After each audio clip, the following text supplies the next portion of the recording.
10th का result आ चुका है। जी हाँ, लंबा समय हो गया अब तो। और आपने अगर स्टेट बोर्ड या फिर सीबीएसई जो भी एग्ज़ाम क्रैक किया है और अब आप 11th के स्टूडेंट हैं, तो आपने पक्की तौर पे अपनी स्ट्रीम भी चूज़ कर ली होगी और आई होप कि गर्मियों के समय में या अप्रैल मंथ में आपने क्लासेस भी अटेंड कर ली होंगी।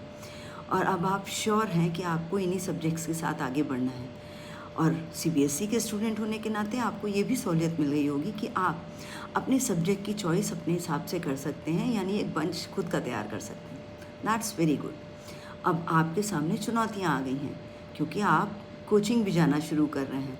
आपको जेईई ट्रिपल ई, नीट की तैयारी, गेट की तैयारी, क्लैट की तैयारी के लिए अभी से जुट जाना पड़ेगा क्योंकि बहुत टफ कंपटीशन है और आपको अच्छे परसेंटेज से पास होना है। लेकिन जब भी हम इन चीज़ों के बारे में सोच रहे होते हैं तो उस जॉब से मिलने वाले बड़े पैकेज के अलावा क्या हम ये सोचते हैं या क्या एक बार एक एनालिसिस देखते हैं कि कौन से जॉब हैं या कौन सी फील्ड्स हैं जिसमें सैचुरेशन आ चुका है, यहाँ पे जॉब की स्कैर्सिटी हो गई है, जहाँ पे अब वैकेंसीज उतनी नहीं निकलती हैं और आपके पास सब्जेक्ट्स हैं, आप उस सब्जेक्ट से स्विच करके ऐसे दूसरे सब्जेक्ट पे जा सकते हैं जहाँ पर जॉब अपॉर्चुनिटीज़ बन रही हैं।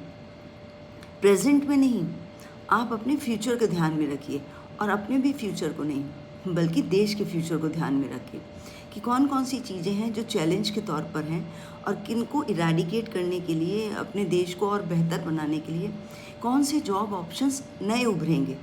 तो क्यों ना अभी से उसकी तैयारी की जाए। एक बार गौर करिए, जो आपके पास सेट कैरियर ऑप्शंस हैं जिसमें आपके फैमिली मेम्बर्स बहुत अच्छा कर रहे होंगे, बड़ा अच्छा पैकेज होगा, देश विदेश घूमने को मिल रहा होगा, बड़ी कंफर्म जॉब होगी या गवर्नमेंट में बहुत सारे सेक्टर ऐसे होंगे जिसमें आपको पता है कि एक बार आपका सिलेक्शन हो गया तो आप बहुत अच्छे से अपनी लाइफ को लीड कर पाएंगे। बट अपार्ट फ्रॉम दैट, एक सिटीज़न होने के नाते आपका कंट्रीब्यूशन क्या?